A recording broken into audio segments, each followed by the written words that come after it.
Using a natural disaster as the catalyst for a story isn't a new idea.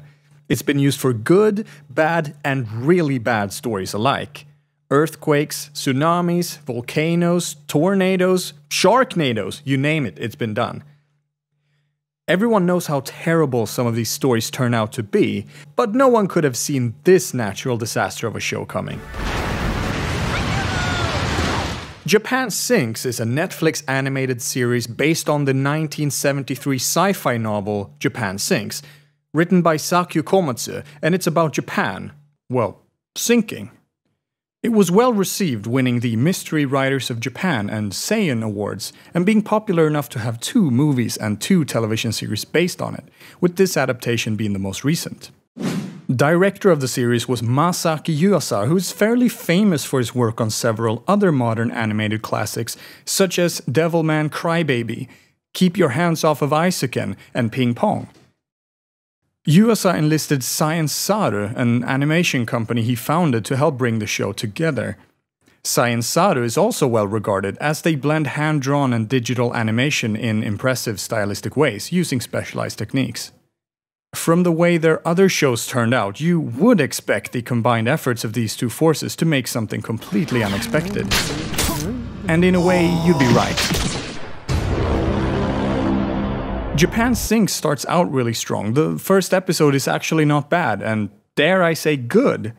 We're introduced to the Muto family, Mari, Koichiro, Go, and Ayumu. They're split up when the initial earthquake ravages the country, and the episode follows the 4 of them finding a way back together. There's death and destruction all around, terror-stricken victims and casualties are immense. It's quite terrifying. I mean, just look at this. That's horrifying. Then it immediately shows our other characters in action, setting up current and future conflict, and then giving our protagonistic family a moment together amidst the chaos.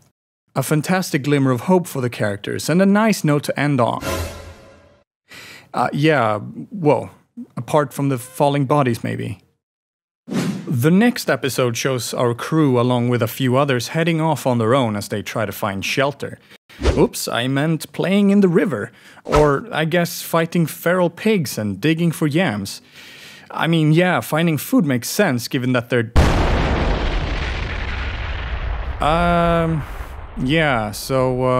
the dad kind of explodes. Okay, getting kind of strange already, but death is an obvious and constant theme of the show, so I guess as long as they take this opportunity to take a moment in the 3rd episode to discuss or deal with the grief, this could be really interesting. 置いてくわよ。お母さんは悲しくないんだ。え？お父さんを忘れろっていうの。そんなこと言ってないわよ。言ってるよ。じゃあ忘れるから。お父さんが死んだのは私のせいだと思ってるんでしょ。え？思ってる。頭かゆいし、ほんとやだ。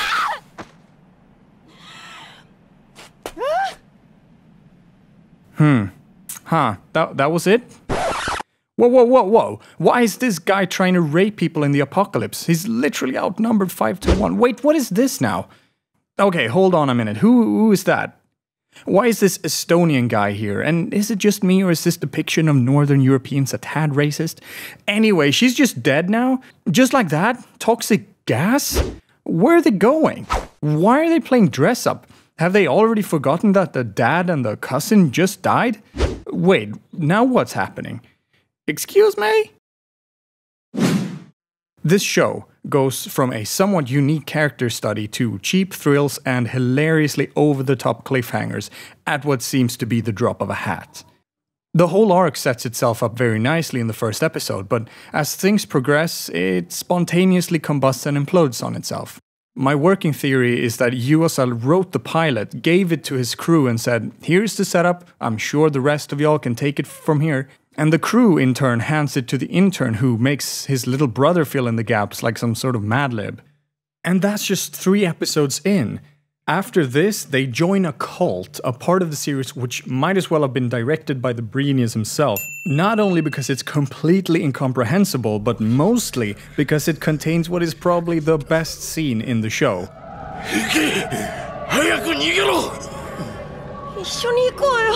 逃げろって言ってんだろうが。俺は八百長で追放された関取だ。行くとこなんかねえ。They narrowly escape the cult as it literally crumbles around them, 2012 style. They get Ayumu a ticket to safety on board a ship, which she turns down to be with her mother because she's dying now, apparently. They find some racists, the racists conveniently blow up, they get separated, they reunite, some more people choose to die heroically when really they didn't have to, yada yada yada. They get saved eventually, but Ayumu loses her leg, Go becomes a pro gamer because that's really down with the kids, Ayumu joins the Special Olympics and gives a wholesome speech about moving forward, and to top it all off, we get a Japanese travel brochure. No, seriously. There's a lot to unpack in the series, and we'd be here for literal hours examining every problem one by one. So instead, let's hone in on the true problem with this show. It's all about suspension of disbelief. With every book, movie, video game, comic book, anything with a story really, there is a threshold that you must never cross. And that's making something happen that's too unbelievable for your audience to accept as a possibility. Every genre or style has its own limits, as audiences are willing to believe in ridiculous things like death lasers and unicorns for science fiction and fantasy, but won't even consider anything remotely magical in biographies and historical fiction. However, every story, no matter the genre, must make whatever actions, objects, or occurrences feel like they belong in the story in the first place. Everything must be realistic and consistent with what that story introduces. This is non-negotiable. This is crucial. So let's compare the first episode of Japan Sinks to the third. All 4 of our main characters survived the initial earthquake, which is believable, not because of plot armor, but because it's not impossible for people to survive an earthquake. Is it still incredibly lucky? Yes. But the audience can look past that, as the focus is not on their survival, but on seeing them struggle to survive and to find one another. And they succeed in finding one another not because they need to in order to progress the story or dumb luck or something, but because they do something smart by setting up the lights. We can feel their desire to reunite, we believe that they would work to achieve that goal at any cost, and the solution is a clever and adequate reaction to their problem. No, not the falling bodies. The finding their way back together, of course. Now, episode 3. Try to keep up, okay? An Estonian YouTuber passing by in his motorized parachute drops down from the sky to inform the family that one of their group members has died instantly from an invisible cloud of toxic gas. Yeah, nothing in that sentence is believable. Nothing. The character Kite is only introduced briefly in the second episodes, in passing, as a random person on the internet. He shows up, throwing exposition and plot at us left and right, then the most confusing death happens out of absolutely nowhere, and the family just accepts the new guy into their group since they have an opening now, apparently. With most bad films and shows, the story and the characters do things for the sake of doing them, without tying the actions or consequences to something believable. Things like a character ending up being the bad guy all along despite giving no reason beforehand, or someone admitting their love for another character despite having no previous chemistry with them. If it's not believable, the audience will not enjoy it. But with this show, it becomes something absolutely hysterical. But what is it that makes Japan Sinks different? Well, because of just how much it asks the audience to just accept and believe. No remorse or care at all in the world. The plot, more often than not, just happens to our characters. People often die or survive for no other reason than the plot needed it to happen. And yes, it's realistic that shit happens, but not this shit. For instance, here, after being separated by an explosion, Go and Ayumu are stranded at sea. Very little resources and no land in sight. So, how will they get out of this predicament? Well, naturally, this happens. Where did he get that? Who finds a tank, key in ignition, and no owner in sight just sitting on the beach? And how does he know how to drive it? Who made a tank specifically for traversing water? And if it works so well, why wouldn't the original owner still have it? Other honorable mentions go to getting directions from gamers, getting saved by your Game Boy,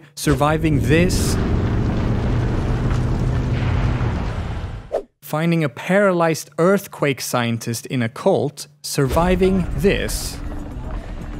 Finding a boat immediately after being turned away because racism, escaping this. Avoiding this. Surviving this. Wait a second. Reuniting in the middle of the ocean twice. Finding the weather balloon, fixing the weather balloon, and then using the weather balloon. I cannot stress how by the end of the show, there is no justification or reason for the things that happen. It's as if the writers kept asking themselves, what would be the most convenient thing to occur next? And then just doing that. After release, the show has had a fairly mixed response. Some people are far more willing to follow along with whatever the story throws at them, while most others simply cannot. To be fair, there are emotionally charged moments all throughout the show, and some of them work better than others, but most scenes that are supposed to be heart-wrenching end up becoming, well...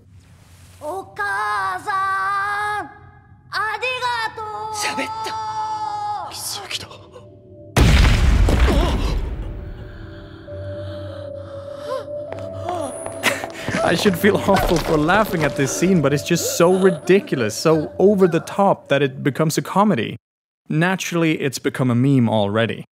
To put it simply, Japan Sinks works so hard to portray serious ideas and circumstances, but accidentally shatters any deep or emotional connection every time they stretch its believability.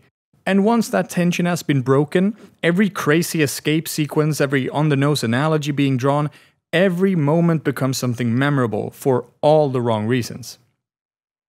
And that's what makes it glorious. What a show. I'll admit, Japan Sinks is a bit more somber than most So Bad It's Good entries, but the highlights are more than worth it. There are so many inconsistencies and absurd scenes that we didn't even get to talk about, so get on Netflix and give it a shot. This show has been incredibly debated on whether it's a disaster or a masterpiece in the anime genre, or as I would suggest, a disaster so bad it becomes a masterpiece. A dismasterpiece, if you will. Well, you get the idea. Anyways, we'd love to gauge how vast the different perspectives are, so check out our links to other reviews of the show and let us know in this video's poll what you think. Have any suggestions on other pieces that are so bad it's good? Let us know in the comments what we're missing out on, and please tell us what your favorite scene from Japan Sinks was. And if you feel like supporting the channel, there's a link for that in the description as well. And as always, thanks for watching. Hasta la vista, baby.